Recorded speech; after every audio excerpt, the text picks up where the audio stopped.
Fl-2012 l-MHRA kienet ġibdet l-attenzjoni tal-Gvern Nazzjonalista fuq elettriku mitluf. Il-ġurnal Orizzont fuq il-faċċata tiegħu żvela li ma kienx biss ir-rapport tal-Awditur Ġenerali fl-2012 li ta' indikazzjoni ċara tas-serq tal-elettriku fl-Enemalta imma anke l-MHRA. Fl-2012 l-MHRA kienet resqet rapport fl-MCSD li taw indikazzjoni li kien hemm diskrepanza bejn l-enerġija ġenerata mill-Enemalta u dik riflessa fid-dħul dovut tal-istess korporazzjoni.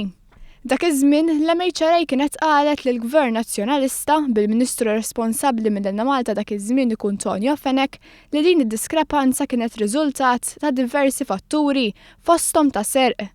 Id-Deputat Nazzjonalista Tonio Fenech kien preżenti għall-laqgħa fejn ġie ppreżentat b'dan ir-rapport, iżda baqa' ma għamel xejn. Meta l-eks-President tal-MHRA Tony Zara kien saqsa fejn qed imur l-elettriku mitluf, ħadd ma kien taħ risposta. Skont ir-rapport tal-MHRA l-Enemalta kienet qed titlef 20% tal-valur tal-enerġija ġenerat. Dan jikkontradixxi bil-kbir ma' dak li qed jgħid il-Partit Nazzjonalista li qed jgħid li m'għandux responsabbiltà politika għax ma kienx jaf bis-serq tal-elettriku.